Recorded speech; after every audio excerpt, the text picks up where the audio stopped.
To introduce Bishop Horace Smith.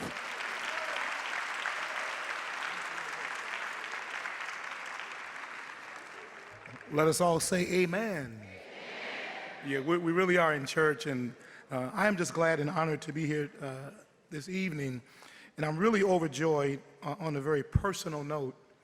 And I guarantee you I will not be long, but I hope to be insightful to all of you. I'm so godly proud of these young people. Give them a great round of applause. Come on.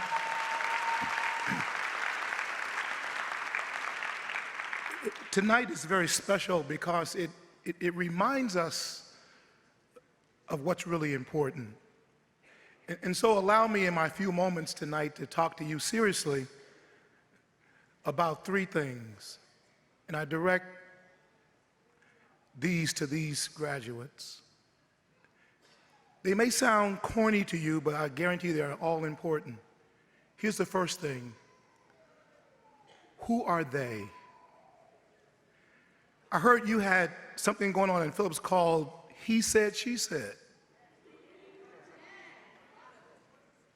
And I know you had fun about it, but here's the serious note about it. Most of us, adults included, put more value in what he said and she said than what we ought to know. I want to use as a theme tonight, who are they? Who are they? In my own experience and in being in academic medicine and other places, I have met many of they. I will tell you that I sat in seats like you did tonight. I went to Phillips Upper Grade Center way before your parents were born in 1963. Yeah, I'm old, but I look young. The first challenge is, who are they? The next one is just as important. Who is going to define you? You must be very careful that you don't let they define you. And the third thing is very personal, very intimate. Who are you? Decide that tonight. Decide who you are going to become. Last week, I opened the Tribune paper, and the front page article had a story about the lifespan of African American people. I have a degree in medicine, and I spend a lot of time in what's called statistics. Stats have a way of predicting who you're going to be. And so when I thought about the question, who are they, I thought about what I read in academic medicine some time ago, and that is how we define truth. Do you not know that one of the major ways that you are going to be defined is by zip codes? If you tell me your zip code, by statistics I can tell you pretty much your health, your intellect, your background, and your quality of life. Death by zip code. That means that institutionally we have allowed where people live to determine who they're going to become. It's a dangerous thing. We don't decide where we're going to live. And tonight, don't let where you live or where you come from define who you're going to become. So my wife always kids me about my past life as a nerd. I was a bona fide nerd. I loved to read the dictionary. I had those pop bottle glasses, little short guy. I was always the shortest or the second shortest person in my class all the way through college. I only got beat up one time because my brother, who was 11 months old and I was tough, I got beat up one time. He said, "Who did it?" I pointed him out, and I never got touched again. I was a nerd, but I didn't know that God had something special in my life. I didn't realize that these people called they would be so powerful. And so my wife kids me about, if you ask him about his background, he can tell you every place he's ever lived. So let me share with you what they said based on where I lived. I was born at Cook County Hospital. My first address was 3812 South Indiana, right across the street. We then moved to 845 East 39th Street or Persian Road, right down the road where your practice facility is now located. And my mother died when I was at age 10. We moved to 3616 South Indiana Avenue. From there, we moved to the projects, the horseshoe that's been torn down. The address is 1132 East 42nd Place, apartment 709. I remember the day we moved in, and my father called all the gang leaders together and said, I have 4 sons. We're moving in apartment 709. I have told them they will not join the gang, and I'm telling you, you will not recruit them. Death by zip code. I then moved from there to 8722 South Peoria. And I can tell you every place I've lived. And I will tell you that statistician said he will not amount to anything because he comes from a single parent family, he's a black boy, and he doesn't have much money. I will tell you, I admire your shoes. I watched you when you came in, young men.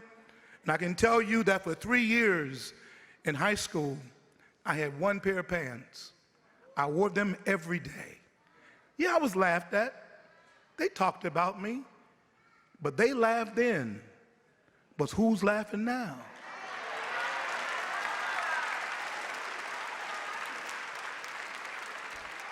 You must be careful of they. Sometimes they look like you.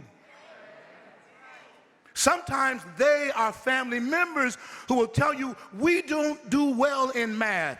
No, you don't do well in math. That's your fear, not mine.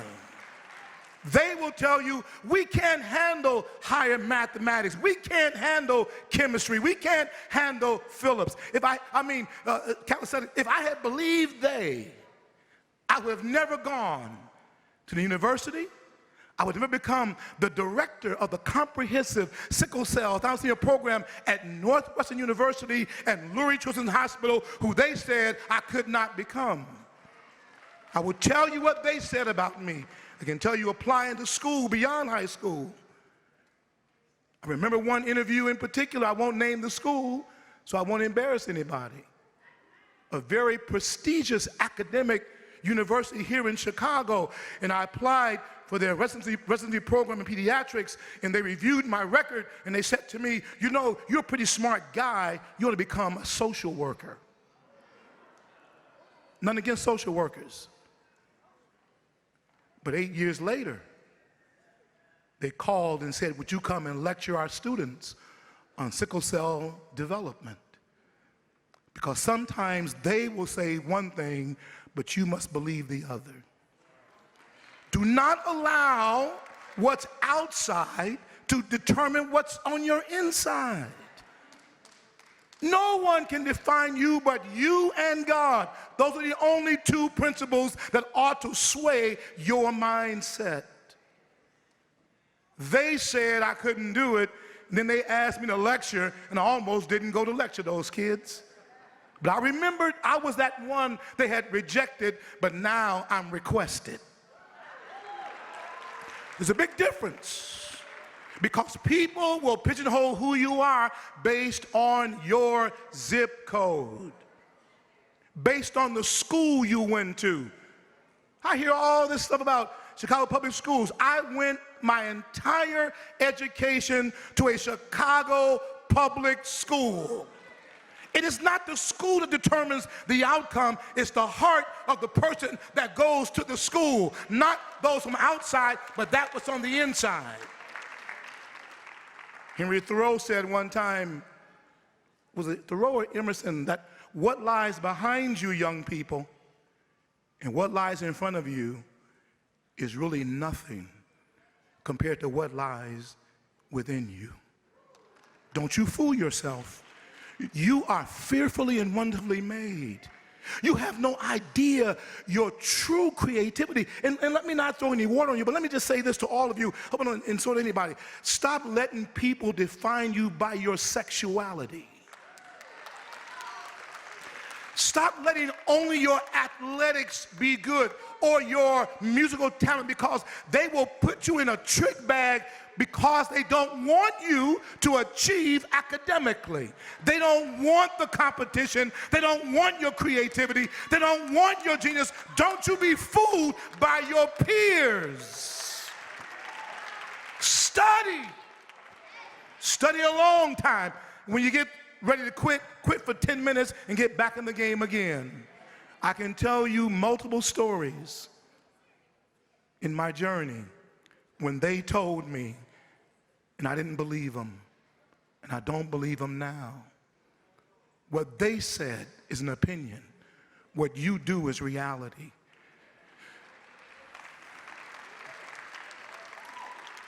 You've got something that they want. You've got talents that even you may not really appreciate, and that's okay. Can I address the parents for a moment, and the godparents and the grandparents? Listen to me. Don't feed your children your fears. Tell them the truth.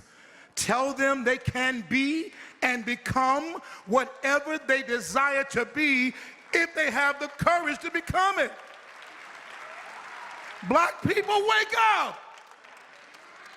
We don't talk that way. They laughed at me in school. They said, oh, he's white. He talks white, because I learned from Miss New in the 4th grade how to define things and talk about verbs and adverbs and adjectives. Yes, I talk properly because I am fearfully and wonderfully made. You cannot tell me how to talk.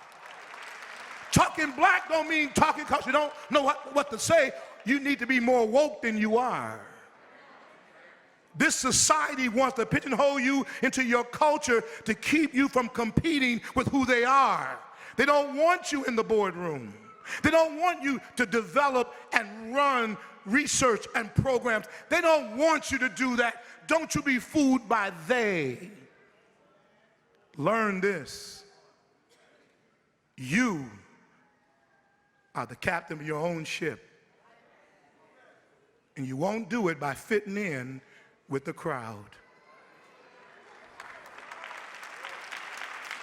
Let me use some black vernacular. The crowd ain't going nowhere. A crowd is mediocrity. You must be excellent. Let me put some weight on you. You have forebearers that you don't know their names. My grandmother scrubbed toilets for me to go to school. I will never disappoint her. My father, when his wife died in one day, would not get married so that his 6 kids would not be parceled out to different people. I owe, you owe, we owe back. What do you owe? What you have. You've been given gifts. You've been given talents. You have abilities. You don't even understand how great you're going to become. But it won't be by laughing and joking. They want you to laugh and joke, shuffle and scratch. Forget about that. Walk with dignity. Walk with diligence. Fool them. Disappoint the theys. Let them see in you what you sense in your own self, that your best days are not behind you. Your best days are right in front of you. Give yourselves a hand, graduates. I have much to say, but I won't. Let me just read about the difference between mediocrity and excellence. Lowell wrote these words: life is like a leaf of paper white, whereupon each of us may write his or her word or two, and then comes the night. Greatly begin, though you have time, but for a line, make it Where's that girl who wrote that poem? You were brilliant. Sublime. Make it sublime. If you're going to write it, make it sublime. Not failure, but low aim. That's the crime. The crime of African Americans is not failure. It's aiming low. They want you to aim low, to take the easy way out. Disappoint them.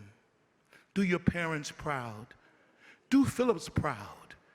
I'm glad to say I graduated from Wendell Phillips, eighth grade, 50-some years ago. I went to Lindblom High School. That's right, Eagles all up in here, that's right. Oh yeah, I went to Chicago State Universities where my biochemistry lab was a Willis wagon, a mobile unit. And they said we'd never make it. When I applied to medical school, they said, who do you think you are? They didn't say those words, but by their actions, they said, who do you think you are? When I got accepted by 8 medical colleges, I said, that's who I am. Because you don't tell me who I am. God tells me who I am, and I know who I am.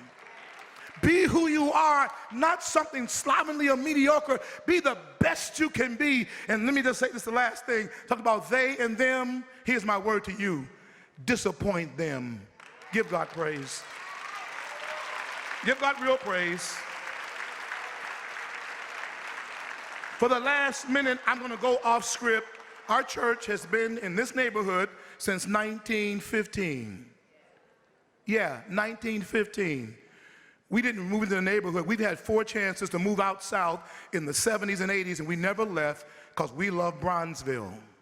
We love the people because we are the people. We are not interlopers. We're not squatters. We've been here a long time. We were the first church in the 1980s to adopt the senior class Phillips High School more than 35 years ago. Give us a praise for that. Yeah, I remember those days. And for the last 10 years, we've been giving scholarships to our church kids, but also from 3 high schools in Chicago, Wendell Phillips, Dunbar High School, and Chicago Military Academy. And so tonight, let me circumvent my scholarship committee. There are 2 students, I think they're here tonight, of Phillips. We have selected them to receive the AFC Scholarship. Without being a member here, don't have to come to one service. We just want to show you some love and encourage you. I'm going to ask those 2 to either come forward or stand tonight. I know I'm off script. The first one, with a 3.2 GPA, is a vibrant young lady with great focus and pride. We understand she's maintained a steady academic performance even though she had struggles in her earlier years, but she overcame them. So tonight she receives from our church a $1,500 scholarship that's 4 years renewable. Angela Cosi. Are you here? Come on up. Run, run, run, run, run. Come on, Angela. Come on up here. This is $1,500 scholarship that's renewed 4 years. If you keep a 2.5 grade point average.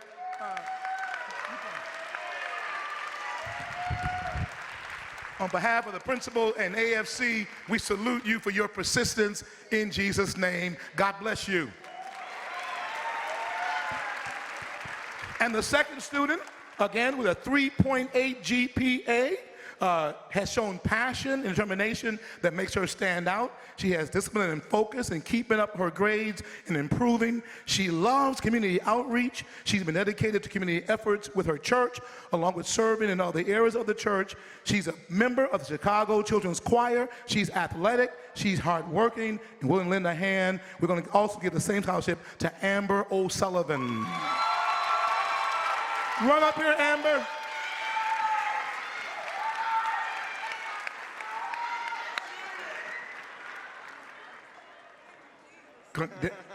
You're right, and you deserve it.